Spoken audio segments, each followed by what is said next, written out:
ટીએલએચ વાળા પેશન્ટને સારું છે? હા, આજે સેકન્ડ ડે છે તો યુરિન પાસ થઈ ગયું છે? યુરિન ને સ્ટૂલ બંને પાસ ઓકે થઈ ગયું ઓકે. કેવું છે? યુરિન પાસ થઈ ગયું? ઓકે. સ્ટૂલ પાસ થઈ ગયું? આજે સેકન્ડ ડે છે ને ઓપરેશનનું? ઓકે. આપણે જે લેપ્રોસ્કોપિક ઓપરેશન કર્યું એના પછી તમને પેઇન કેવું છે? બિલકુલ પેઇન નથી. અને ઓપરેશનના 7 થી 8 કલાકમાં ઊભા થઈને તમે ચાલવા લાગ્યા હતા? ગ્રેટ. તમારે છે ને ચાલતું રહેવાનું છે. દૂરબીનવાળા ઓપરેશનનું આ જ મહત્વ છે કે સતત આરામની જરૂરત નથી હોતું. જેવું તમારા પગમાં જાન આવી જાય એવી રીતના પગ તમારે હલનચલન કરીને ચાલવાનું શરૂ કરી દેવાનું હોય છે. પહેલા 7 દિવસ સુધી તમને ક્યાંક થોડુંક માઇનર જો ટાંકામાં દુખાવ થાય તો ચિંતા કરવાનું નહીં. ટાંકા બહુ જ ઝીણા હોય છે ને આપણે સ્ટેપલર લીધેલું હોય છે એટલે એનામાં એટલું પેઇન થતું નથી. રૂટીન ઘરે જઈને બધો જ ખોરાક લઈ શકાય છે. દૂરબીનના ઓપરેશન પછી ઘરે જઈને સતત આરામ કરવાની પણ જરૂરત હોતી નથી.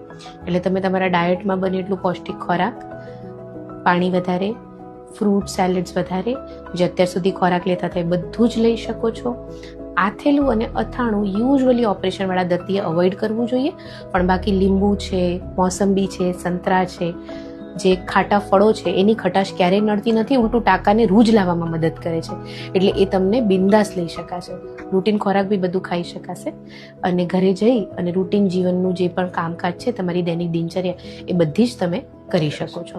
આ 7 દિવસ દરમિયાન તમને જે ટાંકા હોય એ માસિકની જગ્યા અંદરની બાજુ હોય એટલે એના માટે પાણીમાં બેસવાની કેવી જરૂરત નથી હોતી. બહારની ચામડી પર ટાંકા હોતા નથી એટલે તમારું રૂટીન જીવન જીવી શકો છો.